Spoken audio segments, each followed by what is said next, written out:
increased dynamic range for tackling scenes that possibly we couldn't have tackled or captured faithfully before, I can get more out of this camera. My money goes further. It's as simple as that from a business standpoint.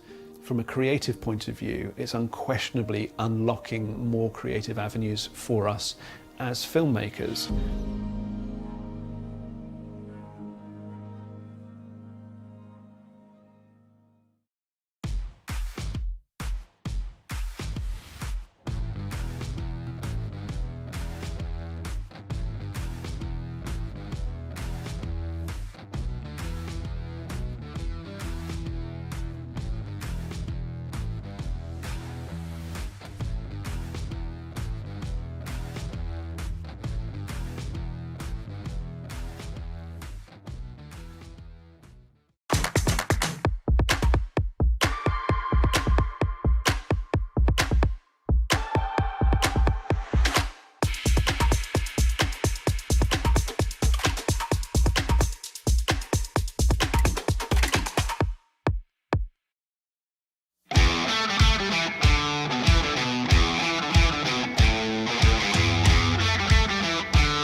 XS Wireless Digital is the perfect wireless audio solution for content creators and filmmakers.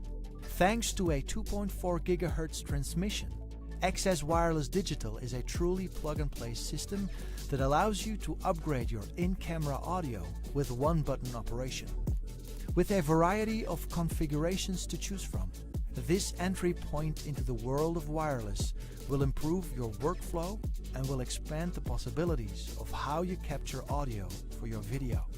For more information, visit sennheiser.com/xswd.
The MKE600 is a shotgun microphone ideal for professional video camera applications. Maximal rejection of ambient side noises thanks to pronounced directivity. And because the MKE600 has a very good suppression of structure-borne noise, it makes one of the most versatile all-round shotgun microphones on the market.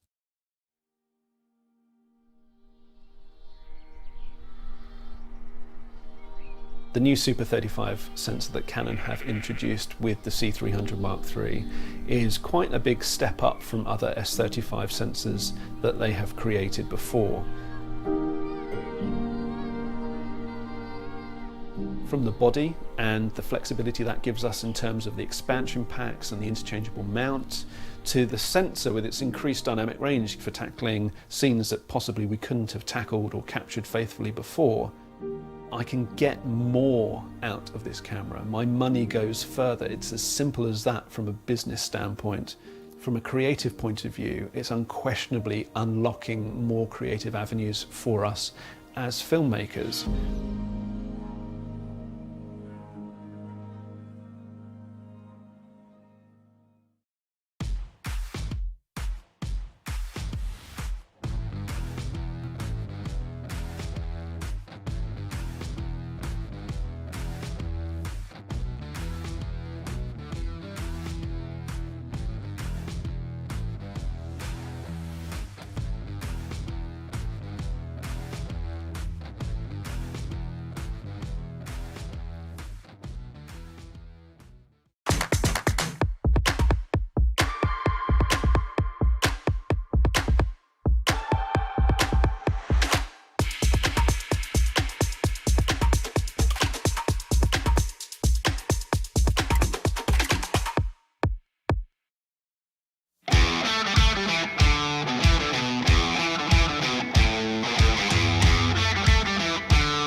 Hello everyone, welcome to ProAV Live. So, welcome to If you haven't caught one of these before, this is a little bit of a different stream for us. These are very, very informal Q&A sessions. I've got nothing on my agenda that I want to talk about.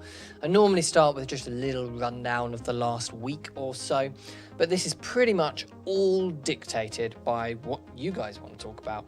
I mean, you tend to get a nice small little group of people watching these, and though for the last couple of weeks there's been some really great chat going on and questions. So please do, I can see Tom and Kago Toa putting some stuff down there already. So that's absolutely brilliant. Let's get on with that very soon. Before we start, let's have a little look at the ProAV website and just talk about what the last week has held. Not a huge amount. I don't know if any of you have seen the news, but this week looks like it could be quite a big one for us. So I'm not gonna lie, I've been rather busy this past week preparing for that. But some interesting things have happened. The main one actually is this Sony Lens. So I'll go over there. This has finally been released. This is a really divisive lens.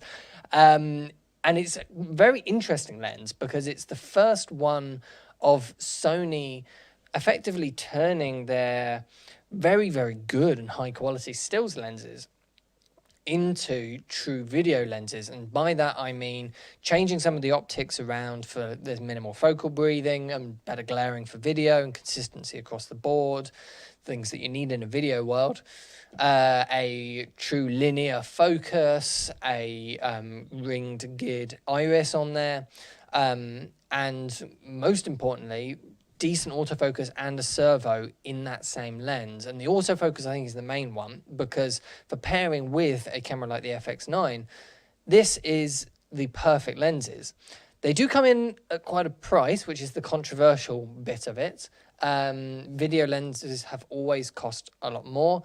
I am surprised that these aren't costed a little bit lower to be more in line with their more all-purpose video ones that come with bundled with kit lenses with the FS7 and now the FX9, so the 28 to 135 or the 18 to 110 lenses, which are more around the $3,000 or $4,000 mark rather than up at the $5,000 or $6,000 like this lens. But price aside, this does look like an incredibly exciting lens. So that is finally now starting to ship. We're expecting stock to come in December.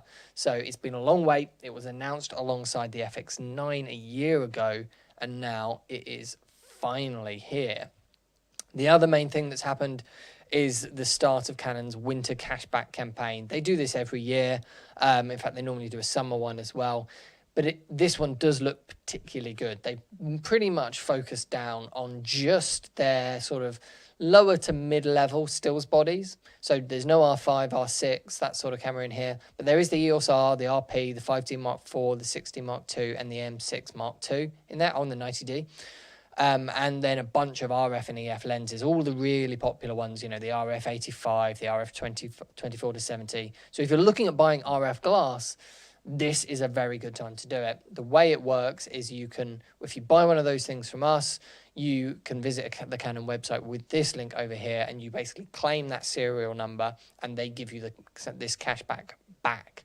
Where, as you can see, if you get an 85mm f1.2 RF lens, you get £200 back. So this all adds up pretty quickly if you're buying a couple of RF lenses, and could almost get to the value of one of those lenses if you're buying a few. So that is well worth knowing about if you are thinking of buying Canon at some point soon.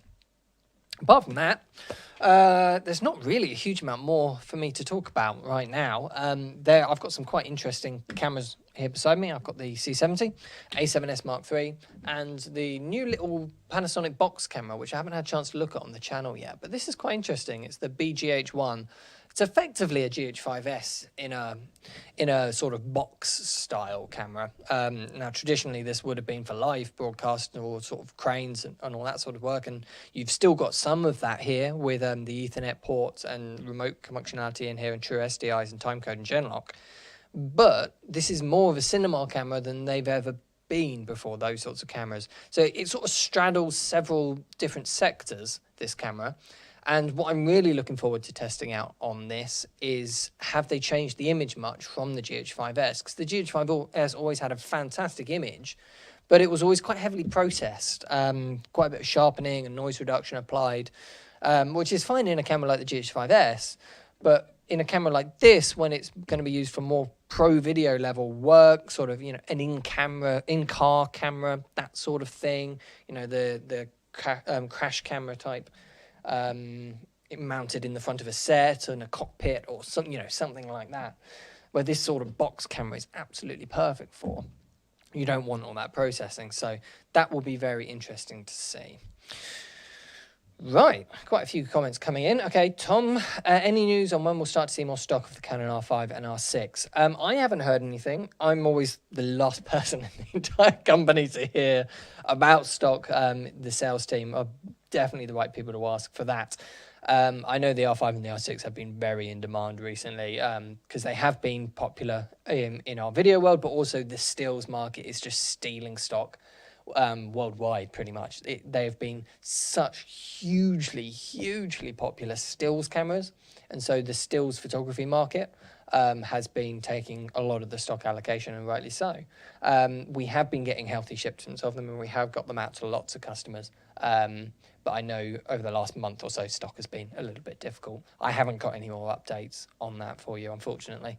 But the best place for stock updates is always just get in touch with the sales team. So email sales@proav.co.uk or just pick up the phone and speak to us. So it's 01442 292929. You'll get straight through to the sales team and they can help you out. Kagatoa, would you do a color test and a flicker test at high frame rates with high shutter angle test with different affordable LED lights? Okay. That's an interesting one, actually. So LED lighting traditionally always used to have some flicker once you started to go up to higher refresh rates. So for those of you who aren't sure what that means, the high frame rates and high shutters sort of go hand in hand. They're basically doing the same thing, where the camera is reading out faster than your eyes are. And so LED light, although it might look continuous to us in our eyes, will be chucking out light. It's not continuous because it's not a natural source of light. They are pulses of LED lights. And so it's how quickly those pulses are happening as to whether or not they flicker. And for the most part, I found all LEDs nowadays are pretty good at high frame rates. Certainly most of the ones we sell. For example, the affordable LED brands that we sell the most of are LS and Swit, and I've done lots of high frame rate work with both of those, and they are absolutely flicker free. I've sort of 200 frames a second, you're not going to see anything at all. I think I've pushed them as high as sort of 960 frames a second before, with lights like the LS 1380, very affordable LED lighting. It's not really bright enough for that sort of frame rates, though, to be honest. With LEDs and that sort of frame rates, you really want to be having a lot of juice, and so you're looking at hard sources normally. So a big Fresnel fixture or the apertures, the 300Ds, that sort of light. The color test is more interesting because that is often a thing. But again, I mean, all of the affordable LEDs that we sell the most of are good. Those LS, pretty much across the board now, unless it's an older fixture from them, have got their TLCIs are right up at sort of 95 plus, some as high as 99. Swit are the same. Ledgo are pretty good nowadays. There's not many affordable LED brands that we deal with that aren't pretty spot on in terms of color accuracy. Whether or not they age as well as the more high-end brands, the Kino Flows, the Light Panels, the Aries, that sort of brands, that would be an interesting test. But that takes years and years to do and will be inconsistent, I imagine, across different fixtures. That tends to be where you see the weakness of more affordable LEDs, is on lifespan rather than how good they are out the box. But yeah, it's a good time to be buying affordable LED lights. They're what I'm being lit by now. I mean, the light in the back of my laptop is a £100 light. These main key lights up here are sort of a couple of hundred. Flex panels from Swit, I think the biggest one is about 500 quid, that sort of price point. So, none of this is expensive lighting that I'm being lit by. We tend to use them pretty much exclusively. Scott, hi Carl. I know I spoke to you on Instagram about Kinefinity. Do you know if you have any battle-tested units? Kinefinity offered some in their sale on the 11th, but I said I could not buy in the UK. Yep, we handle the sales for Kinefinity in the UK rather than Kinefinity themselves or Kinefinity Europe, who I imagine is who you would have been speaking to directly with their sale. Battle-tested units are effectively second-hand units, and we do get second-hand units coming. We get both ex-demo ones from ourselves and also ones where our customers are trading in. I imagine with the launch of the Edge, we will start to see quite a few battle-tested ones coming in or used ones. At the moment, I don't believe we have any in stock, which is why we're not offering them. Again, always best to talk to the sales team rather than me on that, because then they can go back to Kinefinity themselves and ask if there's any in the wider networks. We could be able to get you one from Europe from them.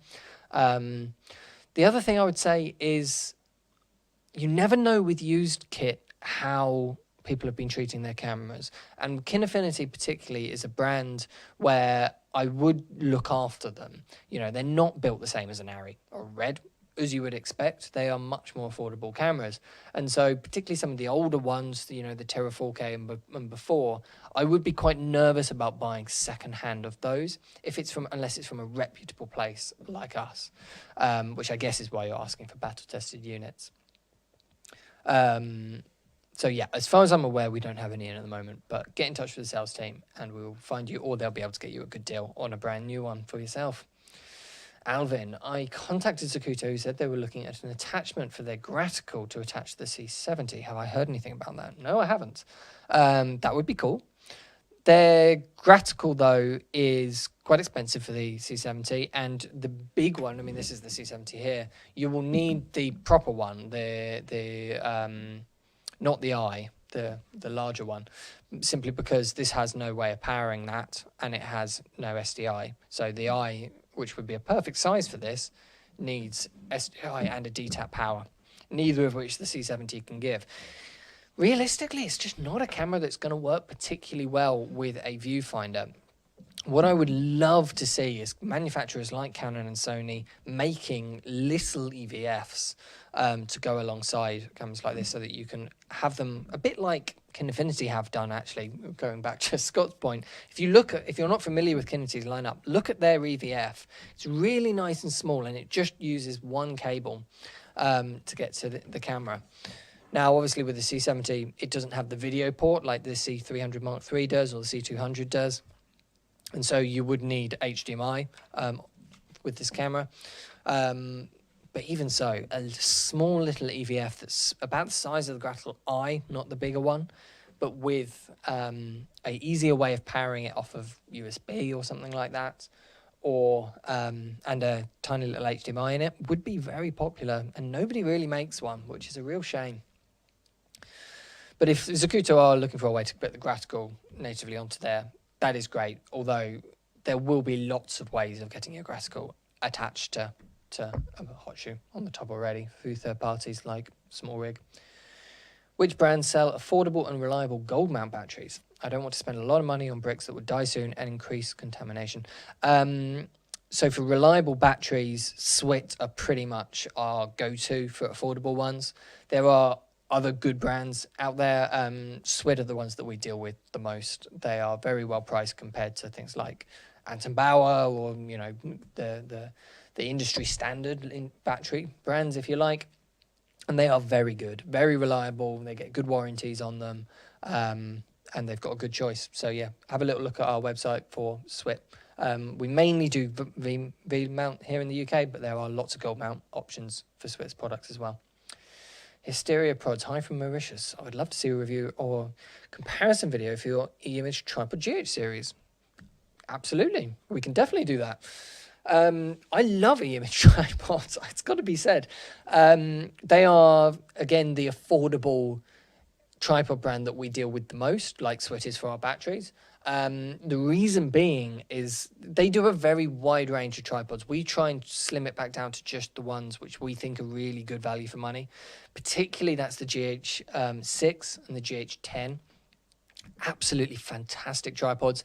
And if you want really affordable ones, they've got the new EK range, which are brilliant. There's the EK 610, 630 and 650, which are, you know, sort of £100 tripods, and they are absolutely brilliant for the money. They, you know, they won't rival this GH06, they won't rival Satchler or Miller or anything like that. They are very, very basic, affordable tripods, but compared to anything else you can buy for that spec, they are really, really good. I rate them very highly. We sell a lot of those into education and news and places like that when they need to bulk order just very simple tripods for small cameras. Those are great. As for a review, I've already covered a lot of them. If you search through the channel, and there is a search function on the YouTube channel for the tripods. In fact, I can bring it up. We have covered a lot of them. I know we've covered the GH06 quite a bit. Let's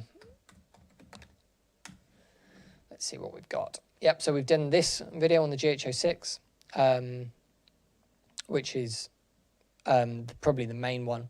That I think is the main tripod that we would recommend from eImage as a main starting point, simply because it can fit tiny cameras like A7S's, and it can fit bigger cameras. You know, it's perfect for things like the C7T, and even you can go up to cameras the size of the FX9, for example. Then you might be pushing it with the FX9 without anything on it. Absolutely. As soon as you start adding bigger lenses, the XDCA back, if you're going to do RAW with the Shogun 7, probably not.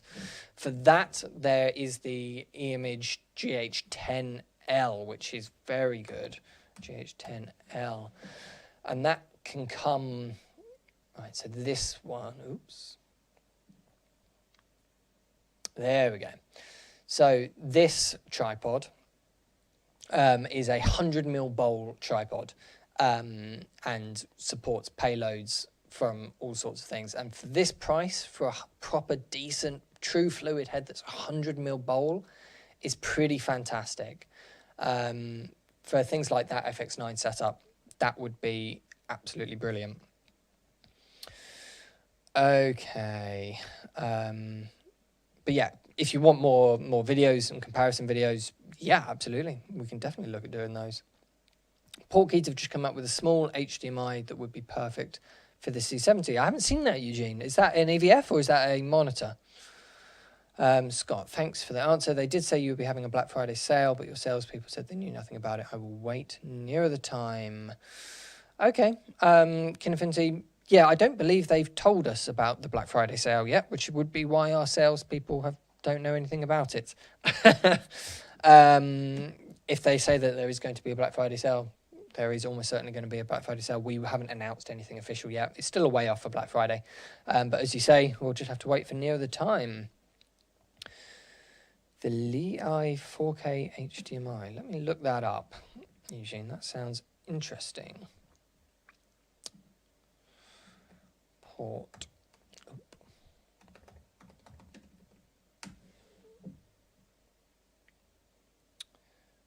Okay. Yeah, this does look quite interesting. That's nice and small. But again, it seems big as a panel. I think if you picture the viewfinder that they have inside the A7S, think how small that is and how small it is. Why do things like this have to be so sort of square and big? But this looks substantially smaller than anything else on the market. And yep, it was exactly what I was talking about. It's got small little ways of powering it that aren't DTAP, so USB or pole jack, and then an HDMI. That looks quite interesting. Okay, Arnold's, what do you recommend? Buying a camera for 1,500 or to 2,000 euro price point and then rigging it up, or spending money for a complete package like the C70? It really depends what sort of work you're doing as to which camera to go, but whether you're not... Okay, so when you talk about buying a camera and then rigging it up, are you talking about something like an A7, or are you talking about, well, I guess something like the BGH1, something square? The benefit of going down that route is that they are very flexible, and you can move them around, and you can put them on a gimbal, you can rig them up to a big shoulder rig. I always prefer, though, having a camera that works well out of the box. And I think that's why cameras like the FS7 has been so popular. is that it just goes on the shoulder and it works straight away. And you saw that with the FS5, you've seen it with the FX9. Canon have always been good at that from the C300 line right from the start, and the C70 is that sort of camera. If that's the sort of camera that you're wanting, you know, it's all going to work, there's not very many bits to go wrong, it is just that one camera that you can whip out your bag and start filming straight away. I've always preferred doing that rather than the route of, you used to see it with people with their DSLRs, but now you see it with people with pocket cameras, that sort of thing. Really rigging it up, putting it on a shoulder rig, having a V-mount solution on it, big monitor on it, the camera, and then an audio box going alongside it. You know, I never have got on with that too much. There's too many small little fiddly bits and bobs. For me, I would always take, if the budget allowed, a true video camera like this. I guess the exception to that would be if you know that you really want to be able to take out that core brain. So imagine this has a huge rig around it. If you know you want to be able to just take out that little bit and then use it on a gimbal or mount it in a car, and that small size was important to you, it's just that some of the time you wanted it rigged out, then that would work. There is no right or wrong way to do it. Different people want different things. I've always been a fan of keeping it fairly minimal. Apart from external monitors. I love external monitors. They are definitely worth it. Okay. Furkan, I love the idea behind the Satellite Active series, but the payload is a little low. What are your recommendations? Will they maybe introduce Active series tripods with heavier payload? That's quite interesting. What cameras are you trying to put on the Active that you think the Active can't handle, and what tripods are you normally using? I mean, in terms of payloads, it's pretty much a direct replacement for their FSB range, which, you know, covers most things on the market. LDN Bren, will the pocket camera be on special this Black Friday? I have no idea what Blackmagic will do with their Black Friday deals. Just keep an eye on our website. Over the next sort of couple of weeks, we'll start to see Black Friday deals coming out the woodwork. Blackmagic often do something. I don't know whether they would do it on the pocket cameras. They normally do it on some of their accessories around, things like that, rather than the actual cameras themselves, but who knows? Scott, any inside information on Blackmagic bringing out any new cameras in their pocket range, like a square full frame? Who knows? I'm sure even Blackmagic themselves don't know. Blackmagic are a very secretive company. They are probably the most similar to Apple, if you like, out of any brand in our industry. For the first part, if I did have insider information, I would be under an NDA if it wasn't public knowledge, and I wouldn't be able to tell you anything. But as Blackmagic, as a little insight into their culture, they are very secretive. Even the main people from Blackmagic in Europe that we speak to normally don't know about camera releases until right there and then when the world knows. From HQ, they are very, very secretive, and they do that to be able to do like they do these live streams, they announce a product and they ship it very soon afterwards. They do a fantastic job of generating buzz. It would be very useful for us if they gave us a bit more information beforehand, because it stops us having to play catch up in a mad, frantic way like we often do after they bring out a launch. But it gets generates interest around their products, which is always a good thing. So no, I don't know anything. So the joy of not knowing anything is that we can theorize. What would people like to see in a Blackmagic? Because Blackmagic have gone quite an interesting route with their 12K, with a whole new sensor design. And how much of that they could translate across to a pocket range, or would the pocket range just be more of what we've already seen from them, the same sort of sensors are inside their pocket cameras, but in a square sort of form factor? You said square full frame. And full frame, we haven't seen anything full frame from them, so that would be their first full frame sensor. They do seem to be doubling down on their Super 35 with the 12K sensor. So who knows what Blackmagic would do there? It is very hard to predict. I would love to see a new pocket, something with full frame. I think if they change the pocket, I would love to see more usability tweaks, because it's not really the image that needs to improve from the pockets. The image is very good. It's the ergonomics, it's the batteries, it's the screens. The trouble I always had with the pocket cameras is that if you didn't rig them up, they didn't work particularly well because they just had a big screen that was fixed on the back. You had to sort of hold it out in front of you, and the battery life didn't last very long. And so people often wanted to add an external battery. And so then either you were bolting something big on the bottom or you're bolting something on the back. And if you're bolting something on the back, you're then blocking the screen. So then you've got to add an EVF, and then you've got to add another monitor. And so now you're not using the battery from the camera. You're not using the monitor on the back of the camera, apart from control, which is awkwardly placed around the back, especially if you've got something in the rig at the back. It's just very hard to design something. It's almost like they have designed a mirrorless camera, but without the advantages of using a mirrorless camera, like the EVFs and all the buttons, and the flip-out screens. Mirrorless cameras normally nowadays have flip-out screens, which are fantastic. So the thing I would like to see Blackmagic change the most is definitely the ergonomics, not necessarily the image. The image out of both the Pocket 4K and the Pocket 6K is pretty good, really. Okay. Eugene, it would be great to have an external EVF like the one that you buy for the Canon M6 camera. That is exactly what I'm talking about with the EVF conversation, Eugene. If people don't know that, that sort of clips onto the top of the camera and communicates through that way. It wouldn't necessarily have to, that would have to have some sort of a cable to go in order for it to be placed anywhere, sort of around here, because that's not built in.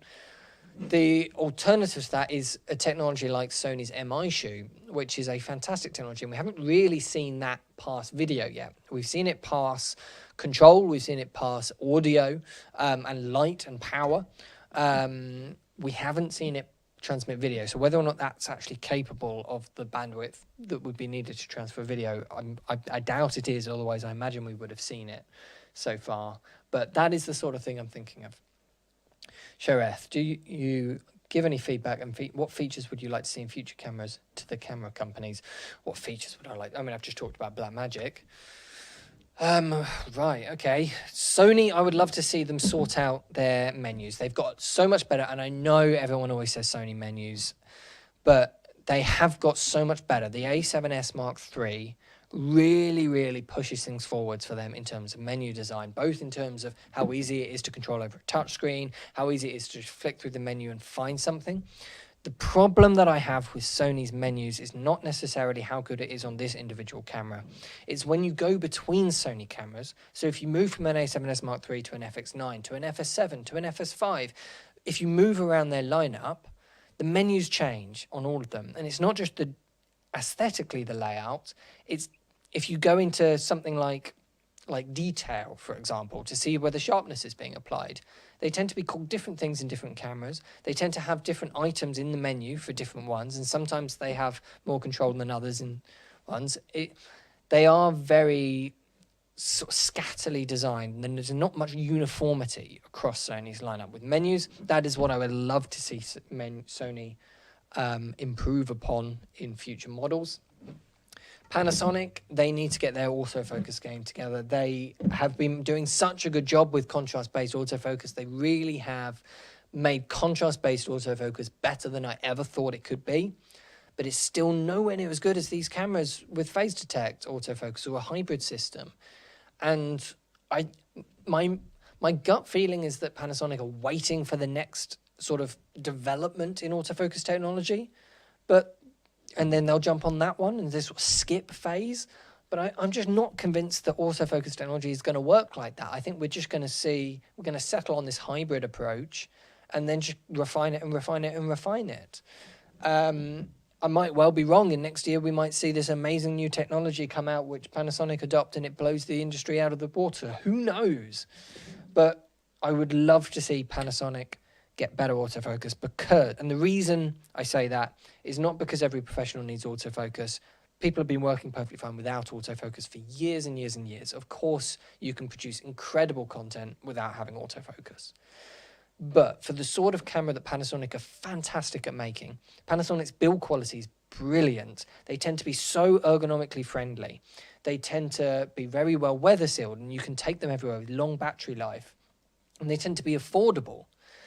For those sorts of cameras, autofocus is amazing, and that's why you see cameras like the GH5 be adopted so heavily by the people like the YouTube market, is that they just make really practical cameras with lots of features inside them that are affordable.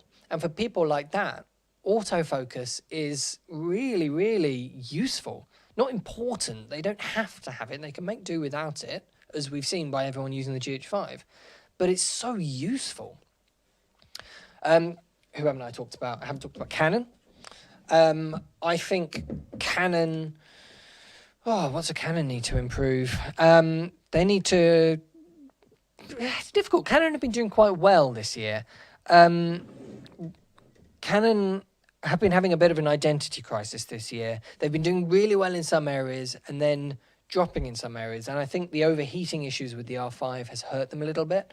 That has been absolutely not fixed, but improved from when it was launched.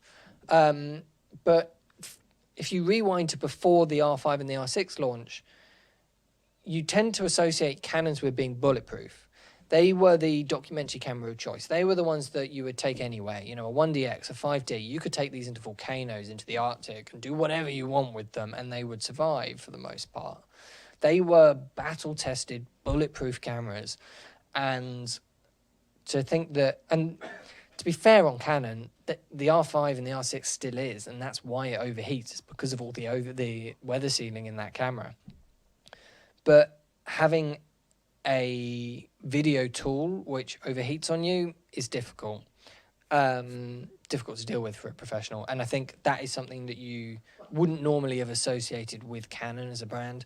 And so I think that has been a shame. I would like to see them make a camera that sits below this one that offers some of these video features just like the R5, or maybe a video version of the R5 and the R6, particularly the R6, a video version of the R6 that didn't overheat, but maybe didn't have weather sealing. If that's the compromise that they have to do in order to make it happen, that's what they have to do. But, you know, their version of the A7S from Sony, I would love to see that from them, because as incredible a camera as the R5 and the R6 is, the R5 is quite expensive for what it can do in the video world, apart from the modes that overheat, like the HQ and the 8K. For just the normal 4K that doesn't overheat, it's priced quite high for the rest of the market. And I know what Canon could do. They need to develop something along the lines of the hot shoe that Sony and Panasonic have got. Both Sony and Panasonic have got this. It lets them put audio attachments onto their cameras. So they can have XLR boxes, they can have wireless transmitters that go directly and communicate just through the port, not having to go with an external cable. Canon don't have that. If you look here on the C70, this is just a cold shoe. There's no hot shoe communication at all for it. And they've got no way of officially, within the Canon world, adding full-size XLRs to an R5 and R6, even the C70, although this does have the micro XLRs. That is what I would love to see Canon do. Okay, that probably is enough of that, that crazy rant. Great question. Okay, where had I got to? LDN, he shoots music videos and needs to upgrade. So this is the commenter that wanted a small camera that was rigged up. I shoot music videos and need to upgrade his lighting. I've been looking at the Aperture LS120 and 1300. Are there any alternatives you would recommend in your range? The Apertures are fantastic. The Apertures are probably my favorite and the best ones that I would recommend for a hard light source like that. Are there alternatives? Absolutely there are alternatives. LS make one, which we have behind the camera over there in the showroom. Can't show it to you because it's on a light stand with a huge softbox on the front of it. But they have a sort of similar light with a Bowens mount on the front, which I think stock hasn't arrived from that yet, but that should be shipping soon. It might be on our website. If not, it will be very shortly. There are a huge range of more traditional Fresnel LEDs on the market. So there's the Lupos, Swit do them, even LS do them, and they are more traditional Fresnel-based ones, so that they have a fixed lens on them, they can spot and they can flood. The benefit of the apertures, though, is the Barron's mount, so you can swap them out for different softboxes and everything like that. If you've got the money, I really would recommend the apertures. They are fantastic, fantastic lights. If you're looking for soft lighting, though, something that isn't hard and flexible like that, I really recommend these Swit flexible LEDs. These are absolutely brilliant. It's what's lighting me right now.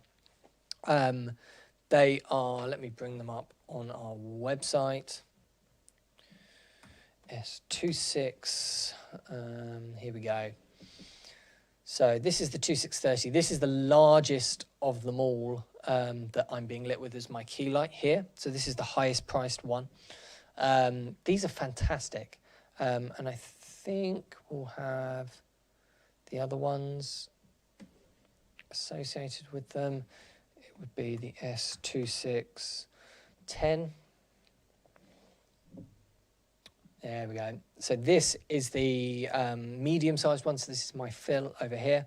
And for the price, this is a hugely popular light. I really, really recommend these. I mean, obviously, they are soft panels. They're not hard panels at all. If you want to create beams of light, if you want to chuck light a long way or chuck it through a softbox or bounce it off a diffuser, these aren't the lights for you. What these are great for is as a soft key light for mounting on the ceiling like I'm doing here, or mounting in a small space if you're confined with space, or just being a soft portable key light. We basically treat these as almost portable windows on a light stand, and we just move them with the softbox on around the showroom, so that with our glossy B-roll that you see on the channel, it's normally always got either one of these or something like the aperture with a big softbox on it as its main light. These are so convenient. Yeah, so there's some lighting recommendations for you. Okay, Arnold, I've noticed that Fuji cameras are pretty good for hybrid shooting. As their prices have gone down, you can use that budget to rig it up. And that's appealing, but thanks for the answer. Yeah, absolutely. That's a great choice. Something like the Fuji X-T4 is a fantastic camera. Okay, Majid, how the C70 recording internal up to 410 megabits a second uses V90s when that card's max data rate. Okay, so 410 megabits a second, not 410 megabytes a second, Majid. That's a really, really common misconception when SD cards are claiming megabytes, so capital M, capital B/S, that's a megabyte a second. In video data rates, we're talking about megabits a second, so capital M, small b. And that's a really small difference on a spec sheet, but really important one. The other thing I would say is that for video, you can't get anywhere near 300 megabytes a second sustained write speed on any SD card. The difference with video, and that what makes it really difficult for people buying media, things like SD cards, is that we need a sustained data rate, not a peak data rate. So if you picture a stills file, a huge stills file like the ones generated by the Canon R5, for example, or the Sony A7R, big stills files, you can shoot a bunch of those, it copies them across, done. With a video, you can be shooting big files like 6K files or 4K files, and then it doesn't just need to do a little burst, it needs to keep that up. And it needs to keep that up consistently, 25 frames a second or 50 frames a second, whatever your frame rate is, for however long your video clip is going to be. So that is a huge amount of strain to put on a media type. And that is why you can't really look at peak data rate specifications from manufacturers. So the card's max speed is normally referring to a peak, which for video is pretty irrelevant. And that's why they invented things like the V60, V90 grading. So that is all to do with video sustained write speeds. It needs to generate sustained write speed of that in order to hit those specifications. So those are the ones you need to look at rather than the peak ones. And also don't confuse your megabits and megabytes. Okay, people looking forward to the launch of the FX6 next week. Next week? Try tomorrow. It's coming tomorrow. That's the Sony announcement. Sony have announced the cinema lineup. They've announced that the FX6 is what it's officially called, and it will join the Venice and the FX9 as this cinema line, and they've released one photo of it. But we know that their live stream tomorrow is going to be the FX6 launch. So, yeah, you don't have to wait too long if you're excited about that camera. I am very much looking forward to talking to everyone about that camera. Okay, Scott, love Blackmagic, but like you said, you have to add so much that I want to put on drones and gimbals, but the whole thing turns into a mess once rigged. He loves B-RAW. B-RAW. Blackmagic RAW is pretty much the best thing about Blackmagic right now, in my opinion. I think it's a fantastic format. It is really powerful. And playing with the big 12K that is built around Blackmagic RAW just shows how powerful it is, because these laptops that me and my colleague Dan have got are relatively high-end MacBook Pros, but they're from quite a few years ago. They're from 2017, I think Dan's is, and mine's 2016. You know, they're getting old now in terms of computers, and we could play 12K Blackmagic RAW in Resolve absolutely fine. You know, it would play back, which is remarkable. I would have thought it would be a slideshow of 1 frame a second trying to do those. And that is all because of Blackmagic RAW. It is a really powerful RAW codec. Okay, it would be awesome if you could test Actel 9x7 camera as soon as you could. There's so few footage around it.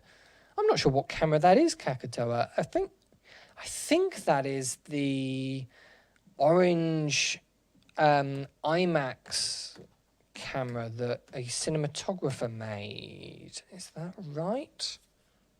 Yeah, the 65 megapixel one. It is that camera. This is not going to be a commercially available to buy camera. So I doubt we will ever test it, I'm afraid. There is few footage about it. I believe if you were to buy one of these, which I think you can only do directly from the manufacturer, they cost about $100,000, something like that. And the other thing is recording bandwidth. You know, I've just got their website up here. This is their website.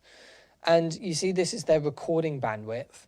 Venice, the Monstro 8K. This is the Blackmagic 12K I was talking about in its max quality mode. The Alexa LF is not small in file formats. And then here's the 9x7. I mean, this is uncompressed RAW.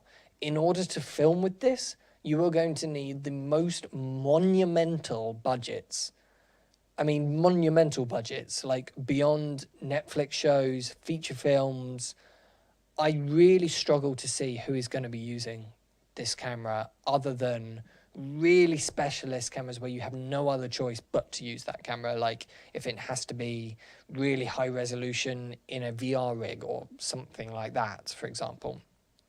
It's pretty much the only situation I can see that being relevant, but simply because of the price of the unit and that data rate. It's just incomprehensible as to how to manage that. So no, I don't think we're going to be testing it. And you're right, there's few footage around it. I think that's because not many people have played with it other than the manufacturer that made it. Okay, Andreas, can you do a review of the new DZO Vespa Cinema Primes? They look very promising. Yes, absolutely. I am going to try and get some of those quite soon. I think they look very interesting. Very interesting indeed. What I would say is that they've got a lot more competition for affordable cinema primes than they did with the Pictors and their Micro Four Third lenses before it on the cinema zooms. There's much less affordable cinema zooms out there than there are cinema primes. Cinema primes, you've got the Zines and the Samyang VDSLR lenses that just dominate that really low-end cinema lens market. In the mid-market, you've got the Canon CNEs, you've got the Sigma Cines, which are really popular. You've got the Zeiss ones. There's stiff competition for those lenses, but they do look very good. So yeah, I'm looking forward to playing with those. Okay, Seth Rath. Any legal problems for implementation of Blackmagic RAW internal in other camera manufacturers as Red owns the patent for RAW recording? I'm not even going to pretend to understand the ins and outs of Red's patents on RAW recording. I have lost track of what would be covered. Everyone used to think it was as simple as no other cameras could do RAW internally because Red owned a patent.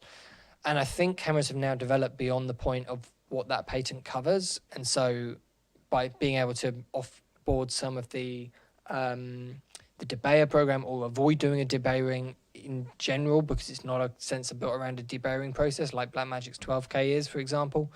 I believe things like that. Certainly Blackmagic's case at the 12K, because it's a different sensor, the same patents won't apply. It's a completely different style of sensor that works in a completely different way. And so I think Red's patent, that's how people have been able to get around. Whether or not people could just put Blackmagic RAW in existing cameras, you know, could Panasonic put it in the BG-H1, could Canon put it in the C70, as to whether or not that can happen, I have no idea, to be honest. No idea. And also whether or not Blackmagic would let people put Blackmagic RAW in lots of other cameras, because they have been surprisingly closed to other manufacturers doing things like that. And if you look at most other affordable options that are trying to do a RAW codec that isn't one built by that camera, so for example, the one I'm thinking of straight away is Kinaffinity. They're talking about adopting ProRes RAW rather than Blackmagic RAW, and I think that's just because Apple by definition is open source on that in terms of putting it into things, not in terms of supporting it in software. It was quite difficult to get it to support in software. Okay, which camera would you advise to newbie cinematographers with a high plank of a beautiful shoot? I guess you mean people, entry-level cinematographers where image quality is really important. What would I recommend? I mean, Blackmagic's always been a very good choice. I would also, it depends how important all the other ergonomics around the camera are. I mean, it's hard to deny the price of the Blackmagic Pockets. If you need a camera that is practical, if you're shooting anything that isn't a really controlled situation, I do think people are normally better off with a mirrorless camera like the A7s or the GH5s or the S5 or something like that, or the Canons. If you're looking at the cinema line, you've got cameras like the C200 from Canon with their RAW, absolutely beautiful camera for a pretty good price nowadays. Those would be very good choices, but of course that's quite a bit higher than the Pocket in terms of budget. It really depends on the sort of work you're going to be doing. By cinematographer, I'm assuming you're just shooting narrative work, at which point, if you can step up to sort of the 5 to 10 grand mark in terms of cost, or if you can hire some of those, then cameras like the new Red Komodo or Canon C200 are going to be beautiful. Or maybe even Sony's FX6 tomorrow. I think cameras like that are going to be really perfect for people if you need that fast working ergonomic.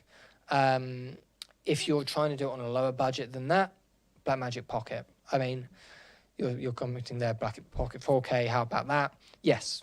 I mean, if you don't need the ergonomics that come with other cameras, it's hard to talk people out of going for the Pocket simply because they have so much value for money in those cameras. They are such a huge amount of image quality for such a small amount of money. Really, they are very, very good value for money. But if you can step up to those high price ranges, the 5 to 10 grand mark, cameras like the Red Komodo, the C200, they are definitely better cameras than the Pockets. Okay, I think we are going to wrap it up there. Thank you so much for all of your questions and comments. I think this is going to be a really exciting week with the FX6 launch tomorrow. We have a video going out straight away on that, and we also have a stream that's up with Philip Bloom the day after. So on Wednesday at 2 o'clock, we have got a stream with Philip Bloom where we're going to be talking about the FX6. We're going to be talking about what it is, what it isn't, what it's like to use, how it compares to other cameras, all of the details. So join us there for that one to hear what Philip thinks of it and what I think of it. And yeah, it's going to be an exciting week. We are going to aim to do these weekly. So each Monday, same as this. So if you've got more questions, leave them below and we'll get back to you in the comment section. These videos aren't always going to be available to watch live after it, by the way. We've decided to, rather than just if we're going to do these weekly, rather than filling the channel with the same content, we're going to keep them up for sort of 24 hours or maybe until the next weekly one. And then we're going to take the one before that down. So they'll be up available to watch after the fact if you've missed parts of it, but in a limited capacity, so with a limited time frame. But thank you all so much for joining me. If you want to buy any of the products we've discussed, head over to ProAV, and I'll see you all very soon. Thanks.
XS Wireless Digital is the perfect wireless audio solution for content creators and filmmakers.